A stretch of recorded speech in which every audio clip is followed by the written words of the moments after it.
You've probably been told your whole life that your ability to feel so deeply is some kind of special gift, right?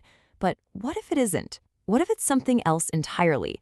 In this explainer, we're going to explore a pretty radical idea that what you've been calling empathy, well, it's actually a highly sophisticated survival strategy. I mean, just let that sink in for a moment. That one sentence, it really challenges everything we think we know about being a sensitive person. And that's the core idea we're going to unpack right now, piece by piece. We'll be pulling from some pretty powerful psychological insights, especially from the work of Carl Jung. Okay, so here's the fundamental clash we're looking at. On one hand, you've got this popular idea, the perception of empathy as this, spiritual superpower. But on the other hand, we have the psychological reality that is actually a finely tuned survival mechanism that you likely developed way back in childhood. So let's break down exactly where this thing comes from. All right, let's dive into our first big idea here, which is what we'll call the empath lie. See, this is the story we're told, that our deep sensitivity is this gift we should just give away freely to everyone. But here's the catch, and it's a big one. When you treat what is fundamentally a trauma response as a gift, well, that's exactly why you might be feeling so completely and utterly exhausted. So the journey really starts with this concept called emotional hypervigilance. Think about it.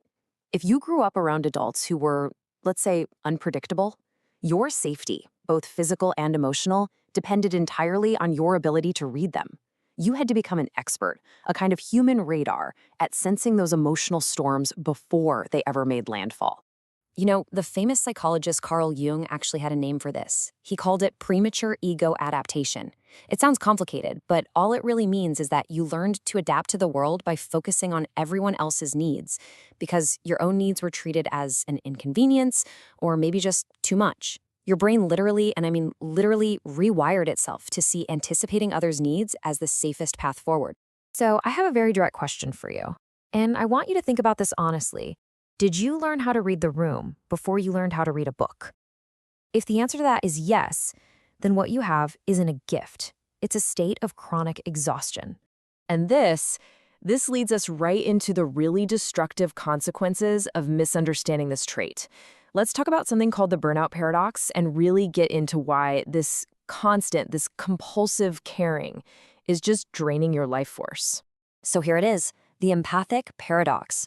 Because you spent your entire life focused outward, constantly monitoring everyone else, you became an absolute expert in their inner worlds.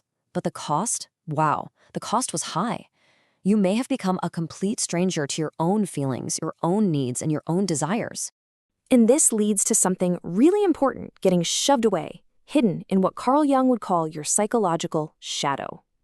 For the empath, that shadow is often filled with something we'll call forbidden selfishness. Now, this isn't a bad thing, not at all. It's all the healthy, natural stuff, like standing up for yourself, having boundaries, just believing you have a right to exist, that you were taught was somehow wrong or unacceptable. And where does that lead? Straight to empathic burnout. See, when you deny that healthy, essential selfishness, you just give and give and give, but you're giving from a place of emptiness, not from a full cup. And eventually, you start to resent the very people you're trying to help. You end up becoming the classic wounded healer. Okay, here's a truth bomb. And this one might be a little hard to swallow. Are you ready? 90% of what you call empathy is probably just anxiety. Yep. It's really an attempt to manage and control the emotional environment around you so that you can finally feel safe. Think about that. It's not always genuine compassion. A lot of the time, it's control, just dressed up to look like care. Whew! Okay, so if that's the problem, what on earth is the solution? How do we fix this? Well, the path forward is all about reclaiming a healthier form of selfishness. And ironically, that's what leads to real, genuine, sustainable compassion. The very first step is what I like to call the freedom realization. Just understanding, truly getting that your hyper-empathy started out as a survival strategy. That knowledge alone is incredibly liberating. It's like a key turning in a lock. It means you're no longer a prisoner to all that unconscious programming. For maybe the first time, you can actually start to make conscious choices about it. And this brings us right to the core of the solution, something we'll call sacred selfishness. Now let's be super clear. This has nothing to do with narcissism. This is about the profound recognition that your first ethical obligation is to your own psychological development. It's about reclaiming your fundamental right to have needs, to say no, and to build healthy boundaries. When you start practicing this, you begin to build a whole new identity, the integrated empath. This version of you, they still feel just as deeply, but the difference is huge. They give from a place of choice, not compulsion. They give from strength, not weakness. They give from fullness, not emptiness. They're practicing what you could call conscious empathy. Okay, so I know what you're thinking. This all sounds great in theory, but how do I actually do it? What are the steps? Well, you need a practical framework. So here it is, a 3-step boundary blueprint to help you achieve what we'll call psychological sovereignty. Okay, step 1 is emotional sovereignty. This means you have to truly deeply internalize the fact that you are not responsible for managing other people's feelings. Step 2, boundary consciousness. This is about finally getting a clear sense of where you end and other people begin. And step 3 is need legitimacy.